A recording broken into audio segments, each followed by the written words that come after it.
निकलता है कि कुछ हजार व्यक्ति उसमें आगे बढ़ जाते हैं, बाकी के बच्चे ठोकर खाकर फिर आकर फिर समझते हैं कि मुझे जो कैरियर प्राप्त करना था उस दिशा में तो मैं गया ही नहीं। और इसका उदाहरण देते हैं, हमारे देश का प्रधानमंत्री श्री नरेंद्र दामोदर दास मोदी शुरुआत में चाय बेचने का काम करते थे रेलवे स्टेशन पे, लेकिन उन्होंने फिर तय किया कि मेरे को कैरियर राजनीति में बनाना है। उन्होंने अपनी क्षमताओं का आकलन किया कि हाँ, जो राजनेता काम कर रहे हैं वो काम तो मैं भी कर सकता हूं। जितना अच्छा वो बोलते हैं उनसे कहीं अच्छा मैं बोलना जानता हूं। जब उनको ये पता चल गया कि हाँ मुझ में ये क्षमता है, तो उसी दिशा में आगे बढ़ने लगे और आज हमारे देश के प्रधानमंत्री हैं। इसी तरह बहुत से और भी पेशे हैं, खेल के क्षेत्र में, राजनीति के क्षेत्र में, व्यवसाय के क्षेत्र में, एंटरप्रेन्योर बनने के संबंध में, इंटरनेट एक्सप्लोरर बनने के संबंध में, बहुत सारे क्षेत्र आपके सामने हजारों विकल्प खुले पड़े हैं। आपको यह देखना है कि मेरी कैपेसिटी कितनी है, मेरी क्षमता कितनी है और मेरी रुचि कौन से क्षेत्र में। कई बार यह होता है कि बच्चे में कैपेबिलिटी किसी और चीज की है और उसको धकेला कहीं और जा रहा है, परिणाम स्वरूप उसे यह लगता है कि मैं तो असफल हूं। इसका एक उदाहरण हमारी कक्षा 10 का एक छात्र अजय गुजर है, जो पढ़ने में काफी कमजोर है,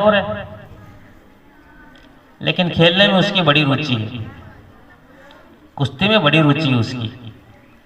और इसका परिणाम हमको देखने में मिला कि जब उस छात्र को भेजा गया जिला स्तरीय कुश्ती प्रतियोगिता में, तो पूरे जिले में द्वितीय स्थान पर रहा। यानी कि पूरे जिले में जितने भी विद्यार्थी स्कूल लेवल के हैं जो उस प्रतियोगिता में गए, उनमें ऊपर से दूसरे स्थान पर है। उस क्षेत्र में वो सफल है, लेकिन गणित के सवाल हल करने में उसे कठिनाई आती है। तो क्या जरूरी है कि उसको इंजीनियर ही बनना है?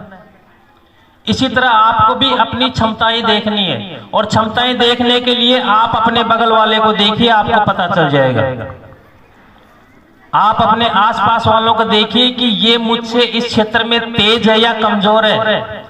आपको पता चल जाएगा कि हाँ, इस क्षेत्र में मेरी कैपेसिटी कितनी है, मेरी क्षमता कितनी है। और कैरियर हर चीज में बनाया जा सकता है, हजारों अवसर है। बहुत सारे उदाहरण ऐसे देखने को मिलते हैं। एक लड़का था जिसका नाम था कपिल शर्मा।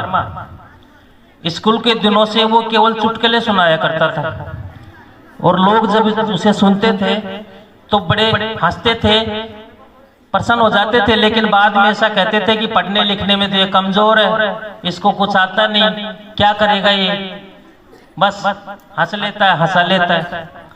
लेकिन उसने अपनी क्षमता को पहचाना कि और नहीं तो कम से कम मुझे हंसाने का काम तो आता है।